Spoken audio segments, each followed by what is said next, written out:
여러분 안녕하세요. 반갑습니다. 오늘은 외국어 공부를 하는 데 있어서 목표 설정이 얼마나 중요한지, 그리고 구체적으로 목표 설정은 어떻게 해야 되는지에 대해서 함께 이야기해 보도록 할게요. 목표 설정에 대한 이야기를 제가 하면 아이, 그 정도 뭐 동기부여도 없이 공부한 사람이 어딨어? 라고 말씀하실 분들이 계시겠지만, 막연하게 난 그냥 영어를 잘하고 싶어 정도로는 사실은 우리가 바짝 달리다가 힘들었을 때 이걸 놓아버리기가 쉽거든요. 그래서 그보다는 조금 더 강력한, 그리고 구체적인 목표 설정의 요령이 필요합니다. 우선 제가 세 가지 얘기를 해드릴 텐데, 그 중에 첫 번째는요, 아주 강력한 목표 설정을 해라 라고 말씀드리고 싶어요. 뭐가 나에게 지금 가장 절실한지에 대해서 한번 생각을 해보시라는 거예요. 그 좋은 예가 있어요. 우선 제가 프랑스에 살 적에 알았던 어떤 영화 감독의 이야기인데요. 한국인 입양아 출신의 여성 영화 감독이 계셨어요.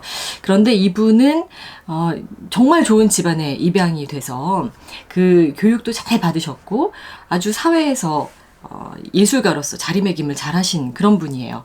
그만큼 머리도 좋았고 공부를 많이 했기 때문에 그 어떤 외국어도 사실 마음을 먹으면 다른 사람보다는 조금 더 유리하게 할 수 있는 그런 기본 베이스가 있다고 봐야 되는데, 그럼에도 불구하고 막상 이분이 한국에 와서 친모를 찾았을 적에 어떤 일이 벌어졌는지 여러분 아세요? 그 어머니는 너무 가난하고 힘든 환경에서 어쩔 수 없이 딸을 입양을 보내신 분이어서 사실 너무 사는 게 바빴기 때문에 외국어 공부를 한다거나 제대로 학교를 다니거나 이렇게 할 수 있는 그런 환경에서 사시질 않았거든요.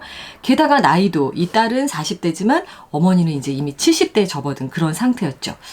그런데도 불구하고 이 두 사람이 만나서 의사소통을 이제 해야 되는데 하나도 말이 통하지 않잖아요. 그 앞에서 누가 더 절실했느냐? 바로 엄마였던 거예요. 그래서 이 딸은 결국에는 한국어를 조금은 했지만 완벽하게 한국어를 배워서 어머니와 의사소통하는 일은 실패했고요. 오히려 이 어머니 같은 경우에 너무나 내 딸하고 이야기를 하고 싶었기 때문에 정말 열심히 공부를 하셨고, 진짜 우리가 생각하는 그 모든 조건들, 나이라든가 여러 가지 그런 것들을 다 뛰어넘어서 영어도 아니고 프랑스어로 입양 보냈던 그 딸과 함께 대화를 하실 수 있는, 사랑의 어떤 언어로 속삭일 수 있는 그런 수준이 되셨다는 정말 놀라운 그런 이야기를 제가 가까이서 목격을 한 적이 있어요. 이렇게 나에게 정말 절실한, 이건 정말 해야만 하는 그런 어떤 목표가 있을 때 사람은 반드시 그 한계를 뛰어넘을 수 있는 힘이 생겨요. 그냥 막연히 하고 싶어가 아니라 이거를 해야만 하는 그런 어떤 절실한 이유가 내게는 무엇이 있는가, 요거를 한번 생각해 보셨으면 정말 좋을 것 같고요. 그리고 두 번째로는요, 목표 설정을 하되 아주 사적인 목표를 구체적으로 설정하시라고 권하고 싶어요. 그 또 좋은 예가 하나 있어요. 제가 프랑스에 살 적에 저에게 진짜 친부모님처럼 잘해주신 분들이 계시거든요. 저는 그분들을 프랑스 부모님이라고 부르고 그분들은 저를 한국 딸이라고 부르시는데, 그 중에서 저희 프랑스 아버지 같은 경우는 원래 의사셨다가 그 다음에 은퇴 후에 원래 셰프가 꿈이셨다고 해서 조그만 레스토랑을 운영하다가 이제 그것도 접으셨을 무렵, 그러니까 75 정도 되셨을 때예요. 그때 이제는 정말 어떤 나의 커리어적인 목표 말고 아주 사적인 꿈을 이루는 데 내 시간을 쓰고 싶다. 이래서 어떤 일을 시작하셨냐면 스페인어 공부를 시작하신 거예요. 저의 프랑스 어머니, 그러니까 그분의 부인이시죠? 그분 같은 경우는 어릴 적부터 멕시코 출신의 일하는 사람들이 집에 있었대요. 그래서 스페인어를 아주 잘 구사하십니다.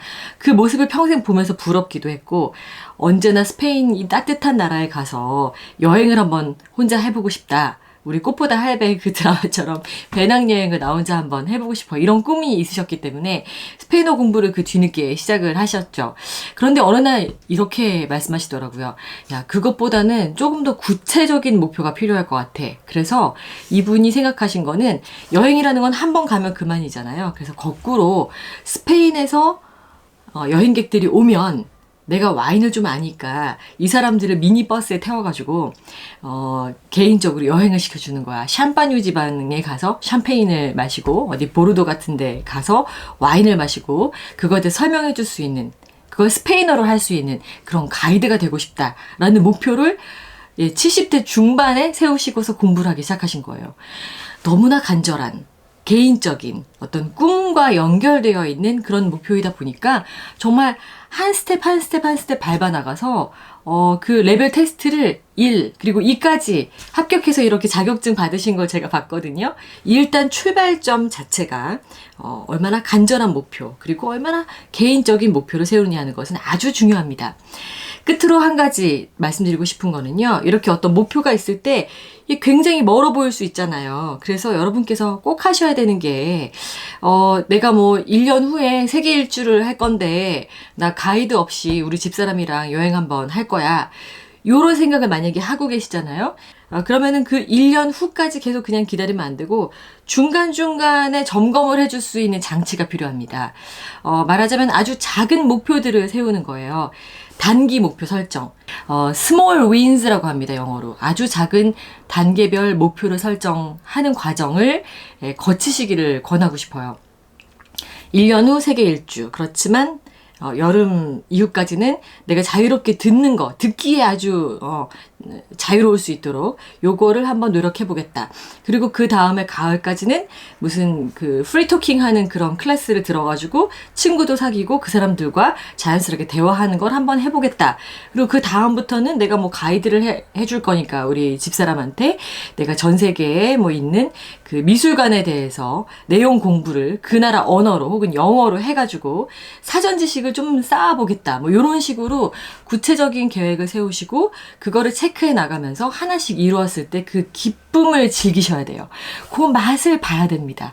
제가 지난번에도 말씀드렸지만 언어 공부는 운동과 비슷합니다. 그래서 운동할 때 매일매일 체중계에 올라가서 내 몸무게가 어떻게 달라지고 거울에 비춰봐서 내가 근육이 생겼는지 옷핏이 어떻게 다른지 이런 거를 보면은 좀 모티베이션이 생기는 것처럼 이 외국어 그 공부도 마찬가지예요. 목표 설정을 하되 절실하고 또 사적인 목표를 설정하는데 작은 그 구체적인 목표들, 단기 목표를 설정해서 하나씩 하나씩 이루고 거기에 대한 기쁨을 맛보는 그런 과정을 즐기셔야 끝까지 지치지 않고 가실 수 있습니다.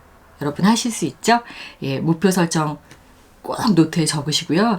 앞으로 제가 하나씩 올려드릴 이 외국어 관련 영상들 보시면서 힘을 얻어서 모두 다 꿈을 이루시기를 진심으로 바라고 있을게요.